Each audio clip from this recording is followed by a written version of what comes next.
Hello అండి. అందరికీ నమస్తే. అందరూ ఎలా ఉన్నారండి? బాగున్నారా? మేమైతే చాలా బాగున్నాం. మీరు కూడా చాలా చాలా బాగుండాలని కోరుకుంటుంది మీ హాసిని రాజపుడి. ఈరోజైతే అందరికీ ఉపయోగపడే బ్రహ్మాండమైన 18 రకాల కొత్త కొత్త కిచెన్ టిప్స్‌ని అయితే మీకు పరిచయం చేయబోతున్నాను.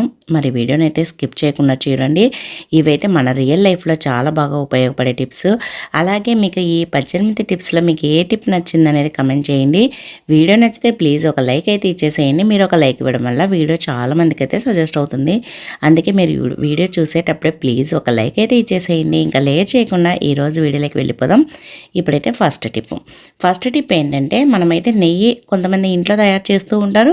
ఒక్కొక్కసారి ఇంట్లో తయారు చేసేటప్పుడు కూడా అప్పుడు అవసరం పడినప్పుడు అది సరిపోదన్నప్పుడు బయట నుంచి కూడా తెచ్చుకుంటూ ఉంటాము. చూడండి, ఇలా మార్కెట్ నుంచి తెచ్చుకున్న నెయ్యి అయితే ఇలా డబ్బాల్లో వస్తుంది కదా, అది వేడి చేయాలంటే ఇది స్టవ్ పైన పెట్టేసామంటే ప్లాస్టిక్ది కాబట్టి మొత్తం కరిగిపోతుంది. మరి నెయ్యిని మనం ఎలా వేడి చేసుకోవాలి, ఎలా నెయ్యిని గడ్డగట్టిన నెయ్యిని తీసుకోవాలంటే ఇలా ఒక స్పూన్ వేడి చేసేసి ఆ స్పూన్ కనుక ఇలా నెయ్యి డబ్బాలో పెట్టేసి తీసామనుకోండి, చూడండి నెయ్యి ఎంత బాగా కరిగిపోతుందో. మనం డబ్బాను వేడి చేయాల్సిన పని ఉండదు. అలాగే మనకి నెయ్యి ఎలా కరగబెట్టాలనే టెన్షన్ కూడా ఉండదన్నమాట. ఈ విధంగా మనమైతే నెయ్యినైతే ఈజీగా తీసేసుకోవచ్చు. అలాగే నెయ్యిలో ఒక చిన్న బెల్లం ముక్క వేసి పెట్టేసామనుకోండి, ఎన్ని రోజులున్నా పాడవకుండా, స్మెల్ రాకుండా, కుంటు వాసన రాకుండా ఉంటుంది. చాలా బాగుంటుంది. తప్పకుండా ట్రై చేయండి. సెకండ్ టిప్ అండి. చూడండి, ఫస్ట్ అయితే ఒక 5-6 లవంగాలను అయితే తీసుకోండి. ఇలా పైన మొగ్గ ఉంటుంది కదా, ఆ లవంగాల్ని మాత్రమే తీసేసుకోండి. ఇప్పుడైతే ఈ లవంగాల్ని ఇలా స్టవ్ బర్నర్ పైన పెట్టేసేయండి. ఇలా బర్నర్ పైన పెట్టేసి వేడి చేయాలన్నమాట. ఇది ఎందుకు అంటే, మనకి ఇప్పుడు సీజన్తో సంబంధం లేకుండా చాలామందికి అయితే దగ్గు వస్తూ ఉంటుంది కదా, అలాగే జలుబు కూడా ఉంటుంది. దగ్గు ఒక్కొక్కసారి దగ్గు వల్ల గొంతు నొప్పి కూడా వస్తుందన్నమాట. అలాంటప్పుడు ఇలా కనుక చేశారంటే మీకు చిటికెలో మాయమైపోతుంది. చూడండి, ఇలా అయితే లవంగాలను వేడి చేయండి. ఇలా బాగా కాలిన తర్వాత ఇంకా స్టవ్ ఆఫ్ చేసేసేయండి. ఇవి చూడండి బాగా కాలాయి. ఇంకా కొద్దిసేపు వెయిట్ చేయండి, అవి చల్లారాలి కదా. చల్లారిన తర్వాత ఈ విధంగా తీసేసుకోండి. ఎన్నైనా సరే, మీకు 4, 5, 6 అలా మీ ఇష్టం. దాన్ని బట్టి మీకు కావాల్సినంత తీసేసుకోండి. తర్వాత ఇలా కొద్దిగా ప్రెస్ చేసామంటే అవి కాలినాయి కాబట్టి మెత్తబడిపోతాయి అన్నమాట. ఇలా పొడి పొడిగా అయిపోతాయి. ఎక్కువ టైం పట్టదు. ఇలా ప్రెస్ చేసామంటే, ఒకవేళ కొద్దిగా గట్టిగా ఉన్నాయి ఇంకా సరిగ్గా కాలేదంటే ఒకసారి దేంతోనైనా దంచేసేయండి. చూడండి, ఇలా నల్లగా అయిపోతుందన్నమాట.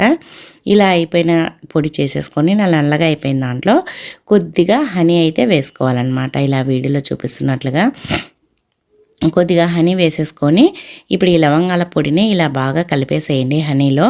ఇలా బాగా కలిపేసేసి దీన్ని కనుక మనము దగ్గు జలుబు ఉన్నప్పుడు పడగడుపున, అంటే నాలుక పైన మనం ఏమి తినకముందు వేసుకొని చప్పరిచ్చినా, లేదంటే నాలుకకు ఇలా పెట్టేసుకొని మింగేసినా కూడా మనకు దగ్గు అనేది చాలా బాగా తగ్గిపోతుంది. ట్యాబ్లెట్స్ వేసుకోవాల్సిన అవసరం లేదు.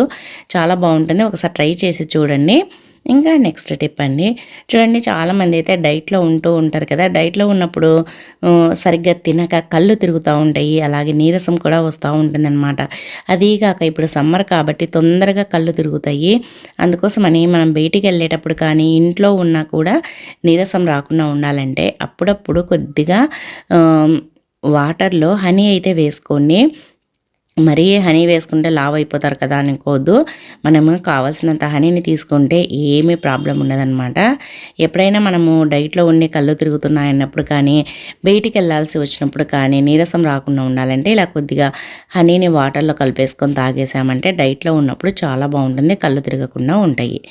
ఇంకా నెక్స్ట్ టిప్ చూడండి, మనం ఏదైనా కొత్తవి వస్తువులు కొన్నప్పుడు, స్టీల్వి కానీ సిల్వర్వి కానీ ఏదైనా సరే కొన్నప్పుడు మనము వాటిపైన స్టిక్కర్లు ఉంటాయి కదా, ఆ స్టిక్కర్లను మనం తీసామనుకోండి, దానికి సగం అతుక్కొని సగము చిరిగిపోతూ ఉంటాయి. ఒకవేళ వాటర్లో కనుక ఒక్కసారి కడిగేసామంటే ఇంకా దానికే అతుక్కపోతాయి. మనం ఎంత తీసినా రావు.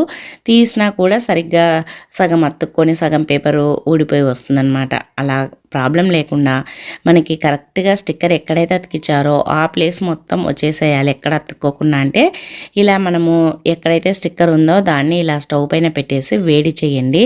జస్ట్ ఒక్క నిమిషం, అంతకంటే ఎక్కువ అవసరం లేదండి. లేదంటే కొన్ని సెకండ్స్ వేడి చేసినా చాలు. తర్వాత చూడండి, ఈ విధంగా తీసేసామంటే నీట్గా వచ్చేస్తుంది అనమాట. అసలు గమ్ము కూడా అతుక్కోదు.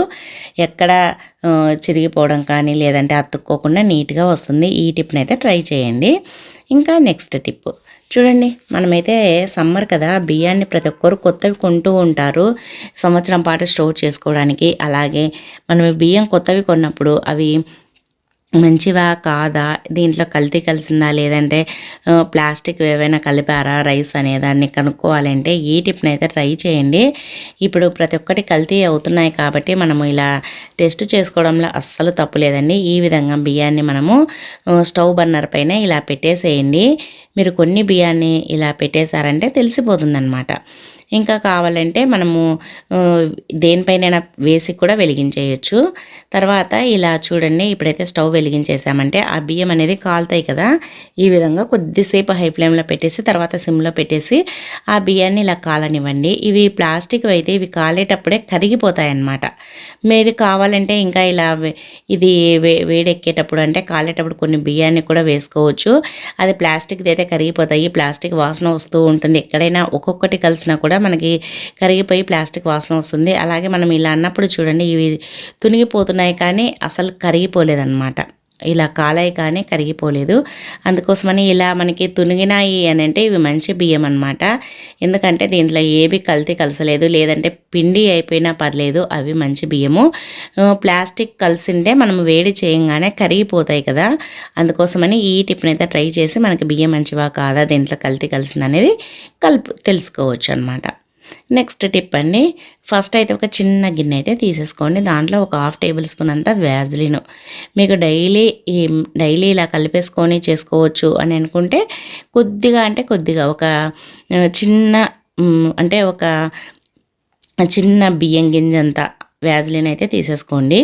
తర్వాత దాంట్లో ఇలా విటమిన్ ఈ క్యాప్సిల్స్ అయితే వేయండి. ఒక విటమిన్ ఈ క్యాప్సిల్స్ వేసేసి ఈ రెండింటిని బాగా కలిపేసేయండి. ఇప్పుడైతే నేను కొద్దిగా వ్యాజ్లిన్ ఎక్కువ తీసుకున్నా, ఇది కనీసం అంటే ఒక 4 డేస్ అన్న వస్తుంది. ఇంత కాకుండా కొద్దిగా తీసుకున్నారంటే సరిపోతుందన్నమాట. వ్యాజ్లిన్ కొద్దిగా తీసుకొని దాంట్లో కొద్దిగా విటమిన్ ఈ క్యాప్సిల్స్ వేసేసి ఇలా రెండింటిని బాగా కలిపేసేసి మన ఫేస్ పైన ఒక్కొక్కసారి మచ్చలు, నల్ల మచ్చలు అలా ఏర్పడుతూ ఉంటాయి కదా, అవి వచ్చినప్పుడు ఈ విధంగా ఈ రెండింటిని విటమిన్ ఈ క్యాప్సిల్ అలాగే వ్యాజ్లిన్ కనుక వేసేసి దానిపైన రుద్దామంటే అది కొన్ని రోజులకే పూర్తిగా ఆ మచ్చలు అనేది తగ్గిపోతాయి అన్నమాట. అలాగే చేతులు కూడా ఒక్కొక్కసారి గోళ్ళ దగ్గర సైలకి స్కిన్ లేసిపోయినట్టుగా మంట తీసినట్టుగా ఉంటుంది కదా, అలాంటప్పుడు కూడా దీన్ని కనుక అప్లై చేసామంటే స్కిన్ కూడా స్మూత్గా అవుతుంది, మంట లేకుండా అలాగే అక్కడ స్కిన్ పగిలినట్టు కాకుండా ఉంటుంది, గోళ్ళు కూడా బాగా పెరుగుతాయి. ఇంకా నెక్స్ట్ టిప్ అండి, ఫస్ట్ అయితే ఒక చిన్న గిన్నె అయితే తీసేసుకోండి. దాంట్లో 1 టేబుల్ స్పూన్ అంత గోధుమ పిండి వేయండి. అలాగే కొద్దిగా పేస్ట్, మీరు ఏ పేస్ట్ వాడితే ఆ పేస్ట్ని అయితే కొద్దిగా వేసేసుకోండి. ఈ పేస్ట్ గోధుమ పిండి వేసిన తర్వాత అలాగే 1 టేబుల్ స్పూన్ అంత పాలు, కాంచి చల్లార్చిన పాలైనా పచ్చివైనా ఏదైనా సరే 1 టేబుల్ స్పూన్ పాలనైతే తీసేసుకోండి. ఇప్పుడు ఈ రెండింటిని బాగా కలిపేసేయండి. పాలు అలాగే పేస్టు అలాగే గోధుమ పిండి బాగా కలిపేసేసి తర్వాత దీన్ని మనకి ముక్కు పైన చాలామందికి అయితే బ్లాక్ హెయిర్స్ వస్తూ ఉంటాయి కదా, అలాంటి హెయిర్స్, బ్లాక్ హెయిర్స్ వచ్చినప్పుడు దీన్ని కనుక ముక్కు పైన అప్లై చేసేసి ఇలా బాగా మసాజ్ చేసినట్లుగా బాగా రుద్దినట్లుగా ఒక 10 మినిట్స్ చేసామనుకోండి, ఇలా డైలీ ఒక 1 వీక్ చేసామంటే అసలు బ్లాక్ హెయిర్స్ అనేది లేకుండా పోతాయి. అలాగే ముక్కు పైన కూడా నీట్గా ఉంటుందన్నమాట. అలాగే చాలా స్మూత్గా ఉంటుంది. ముక్కు పైన ఏదైనా ట్యాన్ ఉన్నా పోతుంది, అలాగే బ్లాక్ హెయిర్స్ పోతాయి. అలాగే మనకి చాలా స్మూత్గా ఉంటుందన్నమాట. దీన్ని ఎప్పటికప్పుడు తయారు చేసుకోవాలి. దీన్ని ఎక్కువగా తయారు చేసి పెట్టేసుకొని వాడకూడదన్నమాట. మనం ఎప్పుడైతే అప్లై చేసుకోవాలనుకుంటున్నామో అప్పుడే కలిపేసుకొని వాడేసుకోండి.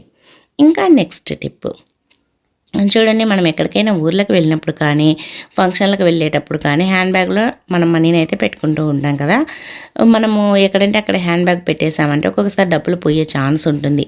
అటువంటి ప్రాబ్లం లేకుండా మనకి డబ్బులు దాచిపెట్టుకోవాలంటే ఇలా చేశారంటే మనం డబ్బులు దాచిపెట్టుకున్నట్టు ఎవరికి తెలియదు, అసలు అక్కడ డబ్బులు ఉన్నట్టు కూడా ఎవరు కనుక్కోలేరనమాట. మనము డైలీ స్టిక్కర్స్ వాడుతూ ఉంటాం కదా, అలా స్టిక్కర్ని ఒక ప్యాకెట్ని తీసేసుకొని దానిపైన ఉండే పేపర్ని కూడా తీసేసుకొని ఇలా ఒక పేపర్ని అయితే దానికి కరెక్ట్గా ఉండే సైజ్ అంతా న్యూస్ పేపర్ కానీ లేదంటే ఇలా వైట్ పేపర్ అయితే ఇంకా బాగుంటుందన్నమాట. వైట్ పేపర్ని తీసుకోండి. మళ్ళీ న్యూస్ పేపర్ అయితే దాని వెనకాల ఎందుకు న్యూస్ పేపర్ ఉందనే డౌట్ కూడా రావచ్చు, అందుకని ఇలా ఒక వైట్ పేపర్ని అయితే కట్ చేసేసుకోండి. తర్వాత దీన్ని ఇలా మనకి స్టిక్కర్స్ ఉండే ప్యాకెట్ కింద పెట్టేసేయండి. తర్వాత ఇలా స్టిక్కర్ ప్యాకెట్ పైన పెట్టేసి ఇప్పుడైతే దీన్నైతే పిన్ చేసేసేయాలన్నమాట. ఇలా వీడియోలో చూపిస్తున్నారు. అసలు అక్కడ వైట్ పేపర్ ఉన్నట్టు కూడా తెలియదు కదా, చూస్తున్నారు కదా, అసలు అక్కడ వైట్ పేపర్ ఉన్నట్టు కూడా మనకు తెలియదన్నమాట. ఇలా పెట్టేసుకోవాలన్నమాట. ఇలా మనకి చుట్టూరా పిన్స్ కొట్టామంటే మనకి ఇది ఒక పౌచ్ మాదిరి అయిపోతుంది. చూడండి, మీకే అర్థమైపోతుంది కదా. ఇలా చుట్టూరా పెట్టేసామంటే మధ్యలో ఓపెన్ ఉంటుందన్నమాట. ఇలా చుట్టూరా కొట్టేశాను చూడండి, ఇక్కడైతే ఓపెన్ ఉంది కదా. ఇప్పుడు ఇలా ఓపెన్ పెట్టేసుకోవాలన్నమాట. తర్వాత మనము ఎంత మనీని అయితే దాచుకోవాలనుకుంటున్నామో అంత మనీని దేంట్లోకి అయితే పెట్టేసుకోవచ్చు. 500, 1000, లేదంటే 100, 200 ఇలా మీ ఇష్టం. ఇలా పెట్టేసుకున్నామంటే అసలు అక్కడ డబ్బులు దాచిపెట్టినట్టు కూడా తెలియదు. మనం ఎక్కడికైనా ఊర్లకు వెళ్ళినా కూడా హ్యాండ్ బ్యాగ్ ఎక్కడ పెట్టేసుకున్నా డబ్బులు పోతాయనే టెన్షన్ ఉండదు. అలాగే ఇంట్లో వాళ్ళకు కూడా డబ్బులు తెలియకుండా దాచుకోవాలన్నా కూడా ఇలా అయితే దాచుకోవచ్చు అనమాట. మీ ఇష్టం, ఎలా అయినా ఎంతనైనా పెట్టేసుకోండి, చాలా బాగుంటుంది. తప్పకుండా ట్రై చేయండి. ఇంకా నెక్స్ట్ టిప్ అండి, చూడండి, ఇప్పుడు సమ్మర్ కదా, ఒక్కొక్కసారి పొరపాటున చెయ్యి అనేది కాలుతూ ఉంటుందన్నమాట. అంటే ఏదైనా మనం డేక్షలు పట్టుకున్నప్పుడు కానీ పొరపాటున మనకు తెలియకుండా ఏదైనా పప్పు తాలింపు పెట్టేటప్పుడు ఆయిల్ కూడా పడుతూ ఉంటుంది. అలాంటప్పుడు మనకి బొబ్బలు అనేది వేడి కదా, ఎండలకి బొబ్బ వచ్చేస్తుంది అనమాట. అలా బొబ్బలు రాకుండా మనకి ఒకవేళ పొరపాటున కాలిన కూడా మంట తీయకుండా ఉండాలి అని అంటే ఇలా కొద్దిగా పేస్ట్, వ్యాజిలిన్ 2 తీసేసుకొని రెండింటిని బాగా కలిపేసేసి మనకి ఎక్కడైతే పొరపాటున కాలిందో లేదంటే ఆయిల్ చిట్టిందో ఆ ప్లేస్లో ఇలా వ్యాజ్లిన్ పేస్ట్ని రెండింటిని కలిపి అప్లై చేసామనుకోండి, మనకి బొబ్బ అనేది రాదనమాట.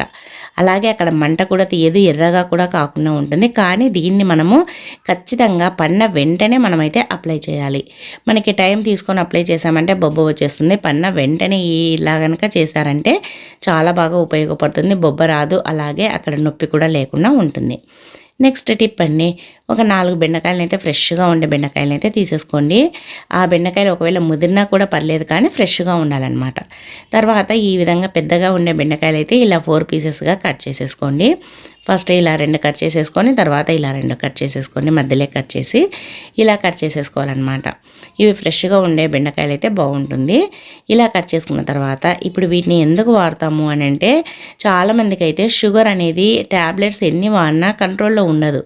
అలాగే మోకాళ్ళలో కూడా గుజ్జు అరిగిపోయి మోకాళ్ళ నొప్పులతో బాధపడుతూ ఉంటారు. అలాగే కూర్చున్నప్పుడు లేసినప్పుడు మోకాళ్ళ దగ్గర శబ్దం వస్తూ ఉంటుంది, కీస్ కీస్ అని. అందుకోసమని అలాంటి శబ్దం రాకుండా ఉండాలి, అలాగే షుగర్ కంట్రోల్లో ఉండాలి అని అంటే ఇలా కట్ చేసుకున్న బెండకాయలని ఒక గ్లాస్ వాటర్ స్టవ్ పైన పెట్టేసి వేడి చేయండి. కొద్దిగా వేడెక్కిన తర్వాత ఆ వాటర్లో ఈ బెండకాయ ముక్కలను వేసేసి మూత పెట్టేసి నైట్ మొత్తం అలానే పెట్టేసేయండి. ఉదయం లేవగానే ఆ బెండకాయల్ని ఇలా వడగట్టేసుకోవాలన్నమాట. ఆ వాటర్లో నుంచి బెండకాయల్ని తీసేసుకోవాలన్నమాట. ఇలా వడగట్టేసుకొని ఈ వాటర్ని కనుక ప్రతిరోజు పరగడపున కనుక తీసుకున్నామంటే షుగర్ కంట్రోల్లో ఉంటుంది, అలాగే మోకాళ్ళలో గుజ్జు కూడా వస్తుందన్నమాట. ఈ విధంగా కనుక చేశారంటే చాలామందికి యూజ్ అవుతుందండి. తప్పకుండా ఒకసారి ట్రై చేసి చూడండి. వీడియో నచ్చితే ప్లీజ్ ఒక లైక్ అయితే ఇచ్చేసేయండి. ఇంకా నెక్స్ట్ టిప్ అండి, మనమైతే పుదీనా తెచ్చుకున్నాం కదా, పుదీనా ఒలవాలంటే చాలామంది ఇబ్బంది పడుతూ ఉంటారు. ఇంకా అలా ఒలవడానికి కూడా కష్టమనేసి చాలామంది దాన్ని అంటే అలానే పెట్టేస్తూ ఉంటారు. అది వాడిపోతూ ఉంటుంది, పడేస్తూ ఉంటారు. అలా కాకుండా మనకి తక్కువ టైంలో క్షణాల్లో ఒలిసేసుకోవచ్చు అనమాట. ఈ విధంగా జాలి గిన్నె ప్రతి ఒక్కరి ఇల్లులో ఉంటుంది కదా, ఆ గిన్నెకి ఇలా పెట్టేసి అన్నామంటే చూడండి, ఒకేసారి మొత్తం ఆకు మొత్తం వచ్చేస్తుంది, ఒక కొమ్మకు ఉండేదంతా. అలాగే ఆ గిన్నెలోనే పడుతుంది కాబట్టి మళ్ళీ డబల్ పని కూడా ఉండదు. ఒకవేళ అలాంటి గిన్నె లేకపోతే ఇలా వడియాలేంచే జాలి గరిట ఉంటుంది కదా, ఆ గరిటతోనైనా ఈ విధంగా పెట్టేసి ఒలిసామంటే ఈజీగా ఎన్ని కట్టలైనా కూడా క్షణాల్లో ఒలిసేసుకోవచ్చు అనమాట. మనకి ఉదయం పూట తెచ్చుకున్నాం అనుకోండి మార్కెట్ నుంచి, మనకి హడావిడిగా ఉంది, పని ఎక్కువగా ఉంటుంది, ఇది ఎప్పుడు ఒలవాలనే టెన్షన్ లేకుండా ఈ విధంగా ఒలిసేసుకున్నారంటే చూడండి, ఎంత పుదీనా కట్టలైనా ఎంత లావుగా ఉండే కట్టలైనా కూడా నిమిషాల్లో, అంటే ఒక ½ అన్ అవర్ పట్టేదాన్ని జస్ట్ ఒక 3-4 మినిట్స్లో ఒలిసేసుకోవచ్చు అనమాట. చాలా బాగా ఉపయోగపడుతుందండి, ఒకసారి ట్రై చేసి చూడండి. ఇంకా నెక్స్ట్ టిప్ అండి, ఇప్పుడైతే సమ్మర్ కదా, మనం బయటికి వెళ్ళామంటే మనం ఫేస్ మొత్తం నల్లగా అయిపోతూ ఉంటుంది, ట్యాన్ మొత్తం చేరి ఉంటుంది, అలాగే గ్లో కూడా తగ్గిపోతుంది అనమాట. మరి ఇలా కనుక చేశారంటే మనకి పూర్తిగా మన ఫేస్ని అనేది చాలా గ్లోగా చేసుకోవచ్చు అనమాట. మీరు టమాటా రసాన్ని ఇలా అయితే పిండేసుకొని, లేదంటే జాలి గంటె పైన అంటే అదేనండి టీ వడగట్టే ఫిల్టర్ పైన కూడా ఇలా రుద్దామన్నా కూడా జ్యూస్ అనేది వచ్చేస్తుంది. లేదు బాగా పండిన టమాటా అయితే ఇలా కొద్దిగా ప్రెస్ చేసి ఇలా పిండినట్లు అన్నామంటే దాంట్లో ఉండే గుజ్జు మొత్తం వచ్చేసింది చూడండి. ఇలా టమాటా గుజ్జును అయితే తీసేసుకోండి. అలాగే దాంట్లో 1 టేబుల్ స్పూన్ అంత శనగపిండిని వేసేసి కొద్దిగా హనీ వేసేసేయండి. శనగపిండి, టమాటా రసము అలాగే హనీ ఈ మూడింటిని బాగా కలపాలన్నమాట. ఇలా చూడండి వీడియోలో చూపిస్తున్నట్లుగా బాగా కలిపేసేసేయండి. ఇది బాగా కలిపిన తర్వాత దీన్ని మన ఫేస్కి అయితే అప్లై చేసుకోవాలి. మన ఫేస్కి అప్లై చేసేసుకొని ఒక హాఫ్ అన్ అవర్ వెయిట్ చేయాలన్నమాట. హాఫ్ అన్ అవర్కి స్కిన్ అనేది కొద్దిగా టైట్గా అవుతుంది, ఎందుకంటే శనగపిండి వేసాం కదా. అలాగే మనము దీంట్లో హనీ వేసాం కాబట్టి ఫేస్ అనేది గ్లోగా వస్తుంది. టమాటా పండు వల్ల, హనీ వల్ల ఫేస్ పైన ఉండే ట్యాన్ పొంత పోతుంది. అలాగే శనగపిండి వల్ల స్కిన్ లూజ్ ఉన్న టైట్గా అవుతుంది. చాలా బాగుంటుంది అనమాట. ఫేస్ అనేది చాలా గ్లోగా వస్తుంది. ట్రై చేసి చూడండి. ఇంకా నెక్స్ట్ టిప్ అండి, మనమైతే కుంకుమ వాడుతూ ఉంటాం కదండి. ప్రతిరోజు కుంకుమ నుదుటికి పెట్టుకుంటూ ఉంటాం కదా. మనము కుంకుమ పెట్టుకునేటప్పుడు ఇలా కనుక పెట్టేసుకున్నామంటే ఒక్కొక్కసారి తొందరగా చెదిరిపోతూ ఉంటుంది అనమాట. మనం బయటికి వెళ్ళినా లేదంటే చెమట పట్టి కానీ అలా పోతూ ఉంటుంది. లేదంటే ఒకసారికి మనకి ఏదైనా అలా తగిలినా కూడా పోతూ ఉంటుందన్నమాట. అలాగే స్కిన్ పైన కూడా ఒక్కొక్కసారి ఆ కుంకుమలో ఉండే కెమికల్స్ వల్ల ర్యాషెస్ కూడా వస్తూ ఉంటాయి, అక్కడ నల్లగా అయిపోతూ ఉంటుంది.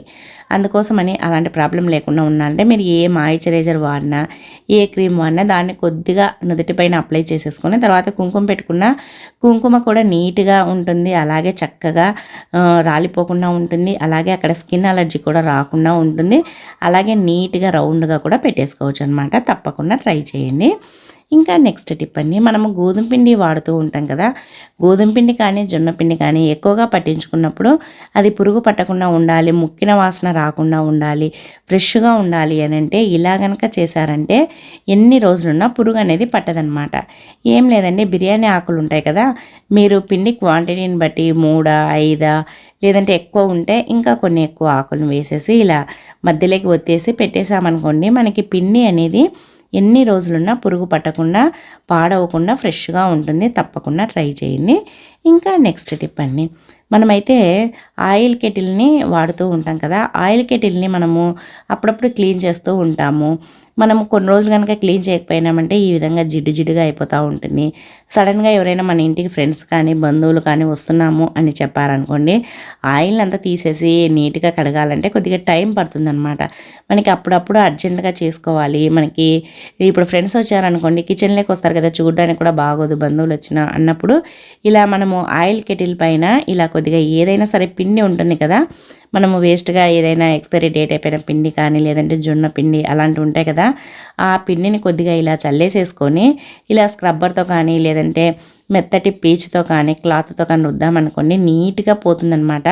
ఆయిల్ తీసి కడగాల్సిన పని లేకుండా, దీన్ని వాటర్ పెట్టి కడగాల్సిన పని లేకుండా, సోపు పెట్టి రుద్దాల్సిన పని లేకుండా ఈ విధంగా మనము పిండితే కనుక ఇలా వేసేసి తూడ్చేసామంటే నీట్గా అవుతుంది. తర్వాత ఒక క్లాత్తో తూడ్చేసేయండి. ఆయిల్ కెటిల్ అనేది మనం నీట్గా కడిగినట్లుగా అయిపోతుందన్నమాట. తప్పకుండా ఈ టిప్ని అయితే ట్రై చేయండి. అప్పటికప్పుడు నీట్గా క్లీన్ చేసేసుకోవచ్చు. ఇంకా నెక్స్ట్ టిప్ అండి, ఫస్ట్ అయితే ఒక చిన్న గిన్నెను అయితే తీసేసుకోండి. దాంట్లో అలోవెరా జెల్ ఉంటుంది కదా, ఇది న్యాచురల్ కంటే మనం ఇలా మార్కెట్లో కొన్నదే బాగుంటుందన్నమాట. ఇలా కొద్దిగా అలోవెరా జెల్ని అయితే తీసేసుకోవాలన్నమాట. ఒక 1/2 టేబుల్ స్పూన్ కానీ 1 టేబుల్ స్పూన్ కానీ మీ క్వాంటిటీని బట్టి ఇలా కొద్దిగా తీసేసుకోండి. ఇలా అలోవెరా జెల్ని తీసుకున్న తర్వాత ఇలా కొద్దిగా తీసేసుకొని బాగా కలపండి. అలాగే దీంట్లో కొద్దిగా ఆయిల్ ఉంటుంది కదా, మనం జుట్టుకు వాడే ఆయిల్ని కూడా కొద్దిగా వేసేసి ఇలా కలిపామంటే చూడండి, ఇలా క్రీమీగా అయిపోతుంది అనమాట. కలర్ కూడా ఎంత బాగుందో చూడండి, ఫోమ్ మాదిరి వచ్చేస్తుంది బాగా కొద్దిసేపు కలిపామంటే. తర్వాత దీన్ని ఎందుకు వాడతామంటే మన స్కిన్ అనేది చాలామందికి డ్రై స్కిన్ వల్ల ఎక్కువగా ఎండిపోయినట్లుగా వాడిపోయినట్లుగా ఉంటూ ఉంటుంది కదా, డ్రై స్కిన్ వాళ్ళకి స్కిన్ అంతా. అలాంటప్పుడు దీన్ని కనుక ఇలా మనము ఆయిల్ కలిపేసి అలోవెరా జెల్లో ఇలా అప్లై చేసామంటే స్కిన్ అనేది చాలా స్మూత్గా అయిపోతుంది. అలాగే చాలా సాఫ్ట్గా అయిపోతుంది, ఎండిపోయినట్లుగా లేకుండా ఎప్పుడు స్కిన్ అనేది చాలా గ్లోగా అలాగే స్మూత్గా షైనీగా ఉంటుందన్నమాట. అలాగే దీన్ని మనము స్ట్రైట్నింగ్ చేసుకునేటప్పుడు కూడా దీన్ని జుట్టుకు అప్లై చేసేసుకొని స్ట్రైట్నింగ్ కూడా చేసేసుకోవచ్చు. ఇంకా నెక్స్ట్ టిప్ అండి, చూడండి మనమైతే కుక్కర్ని అయితే వాడుతూ ఉంటాం కదా.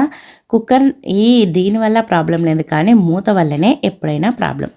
విజిల్ రావాలన్నా దేనికైనా సరే ఈ మూత వల్లనే కదా. మనము ఒక్కొక్కసారి పప్పుకు పెట్టేస్తూ ఉంటాము, కూరలు చేస్తూ ఉంటాము.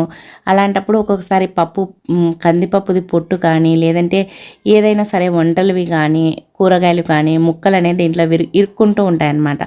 అలా ఇరుక్కున్నప్పుడు ప్రెజర్ రాదు, ఒక్కొక్కసారి పేలే ఛాన్సెస్ కూడా ఉంటాయి. కాబట్టి ఇలా సూదికి దారం ఎక్కించేసుకొని పైనుంచి కింది వరకు ఆ ప్రెజర్ వచ్చే దాంట్లో విజిల్లో పెట్టేసి ఇలా అన్నామంటే దాంట్లో ఏదైనా ఇరుక్కున్నా వచ్చేస్తుంది. తర్వాత లోపల మూతకు కూడా ఇలా హోల్స్ ఉంటాయి కదా, లోపల చిన్న చిన్నగా, దాంట్లో కూడా ఇలా సూదితో ఇలా గుచ్చామనుకోండి దాంట్లో ఏమి ఇరుక్కున్నా వచ్చేస్తాయి. మనకి కుక్కర్ అనేది విజిల్ బాగా వస్తుంది. ఇలా విజిల్ బాగా రావడం వల్ల మనకైతే రిపేర్ రాకుండా ఉంటుంది, కుక్కర్ వల్ల ప్రాబ్లం లేకుండా ఉంటుందన్నమాట. మనం కుక్కర్ అని అనుకుంటాం కానీ జాగ్రత్తగా మెయింటైన్ చేయాలన్నమాట. ఈ విధంగా అప్పుడప్పుడు క్లీన్ ఉంటే కుక్కర్ అనేది జన్మలో రిపేర్ రాకుండా ఉంటుంది. ఇంకా నెక్స్ట్ టిప్ అండి, లాస్ట్ టిప్, ప్రతి ఒక్కరికి ఉపయోగపడే టిప్. చూడండి మనమైతే కమలా పళ్ళు కానీ, ఇలా బత్తాయి పళ్ళు కానీ ఏదైనా సరే తెచ్చుకుంటాం కదా, నారింజ పళ్ళు కానీ ఏదైనా సరే తెచ్చుకున్నప్పుడు మనము వాటిని తిన్న తర్వాత ఆ తొక్క అనేది పడేస్తూ ఉంటాము. ఈ తొక్క వల్ల కూడా చాలా బెనిఫిట్స్ అండి. అసలు నీట్గా ఫస్ట్ అయితే నీట్గా ఈ పండునైతే కడిగేసేయండి. తర్వాత ఇలా తొక్కనైతే తీసేసుకోండి. ఈ తొక్క వల్ల మనకి చాలా ఇమ్యూనిటీ అయితే వస్తుందన్నమాట. అలాగే మనకి పండును తిన్న తర్వాత ఈ తొక్కను కూడా పడేయకుండా వాడుకోవచ్చు. మీరు రకరకాల టీలు అయితే తాగి ఉంటారు కదా, మరి ఈ కమలా పండు తొక్కతో టీ తాగారా? తాగకుంటే వెంటనే తాగేసేయండి. టేస్ట్ అయితే సూపర్గా ఉంటుంది. అసలు వెంటనే పండ్లు తెచ్చేసుకొని తాగేస్తారనమాట, అంత బాగుంటుంది. అలాగే నేను చిన్నగా ఉండేటప్పుడు అయితే ఈ తొక్కను వలిసిన తర్వాత ఈ విధంగా కళ్ళుల్లో పిండుకునేదాన్ని అనమాట. అందరం చిన్నపిల్లలం అందరం అప్పుడు అలా చేసేవాళ్ళము. మరి మీరు కూడా అలా చేశారా? కమెంట్ చేయండి. చూడండి ఫస్ట్ అయితే ఒక గ్లాస్ వాటర్ అయితే తీసుకొని గిన్నెలో పోసేసి ఇప్పుడైతే ఈ వాటర్ని స్టవ్ పైన పెట్టేసి వాటర్ వేడెక్కేటప్పుడు ఈ తొక్కనైతే వేసేసేయండి. ఇది మనకి రోగ నిరోధక శక్తిని పెంచుతుందన్నమాట ఈ తొక్క. దీంట్లో విటమిన్ సి ఎక్కువగా ఉంటుంది కాబట్టి మన హెల్త్కి చాలా మంచిది. అలాగే దీంట్లో ఇలా తొక్కను వేసేసిన తర్వాత ఒక చిన్న అల్లం ముక్కను కూడా ఇలా చిన్న చిన్న పీసెస్గా కట్ చేసేసి వేసేసేయండి. అల్లం వేసేసి ఇప్పుడు ఈ రెండింటిని బాగా ఉడకనివ్వాలన్నమాట. మనము రకరకాల టీలు అంటే హనీ టీ అంట, పుదీనా టీ, అలాగే తులసి టీ, ఇంకా రకరకాల టీలు అయితే తాగింటాం కదా. ఈసారి అయితే ఇలా కమలా పండు తొక్కతోటి టీ అయితే తాగి చూడండి, అద్భుతంగా ఉంటుంది. టేస్ట్ కూడా సూపర్ అని చెప్పొచ్చు అనమాట. అలాగే మనకి హెల్త్ కూడా చాలా మంచిదన్నమాట. ఇలా బాగా ఒక 5 మినిట్స్ ఉడికించారంటే కొద్దిగా వాటర్ కూడా కలర్ చేంజ్ అయినాయి. చూడండి తొక్క కూడా మెత్తగా అయిపోయింది కదా. ఇప్పుడైతే దీన్ని కొద్దిసేపు చల్లారనివ్వాలన్నమాట. పూర్తిగా వేడిగా ఉన్నప్పుడు తాగకూడదు, కొద్దిగా గోరువెచ్చగా ఉన్నప్పుడు. దీంట్లో మనము ఇది ఒక్కటే తాగలేము అనుకుంటే దీంట్లో కొద్దిగా హనీ అయినా కలుపుకోవచ్చు అనమాట. లేదు అన్న తొక్క కొద్దిగా స్వీట్గా పుల్లగా ఉంటుంది కాబట్టి అలానే డైరెక్ట్గా తాగేయచ్చు. ఇది సొంటి టీ ఎలా ఉంటుందో సేమ్ అలానే ఉంటుంది. ఇది ఉడికేటప్పుడు దీని ఫ్లేవరు ఎంత బాగుంటుందంటే అసలు కడుపు నిండిపోతుందండి, అంత బాగుంటుంది. దీన్ని కనుక తాగామంటే మనకి విటమిన్ సి అనేది బాగా అందుతుంది. అలాగే రోగ నిరోధక శక్తి అనేది పెరుగుతుంది, చాలా మంచిది. దగ్గు జలుబున్నప్పుడు తాగినా కూడా మనకు వెంటనే తగ్గిపోతుంది అనమాట. ఒకసారి ట్రై చేసి చూడండి. సో ఇవండి ఈరోజు 18 రకాల టిప్స్ నచ్చాయా? నచ్చితే వీడియోని లైక్ చేయండి. అలాగే ఏ టిప్ నచ్చింది అనేది కమెంట్ చేయండి. మన ఛానల్లో ఇంకా చాలా రకాల టిప్స్ ఉన్నాయి, ఒకసారి వెళ్ళి చూడండి. నచ్చితే సబ్స్క్రైబ్ చేసుకోండి. థ్యాంక్ యూ అండి. Thank you for watching.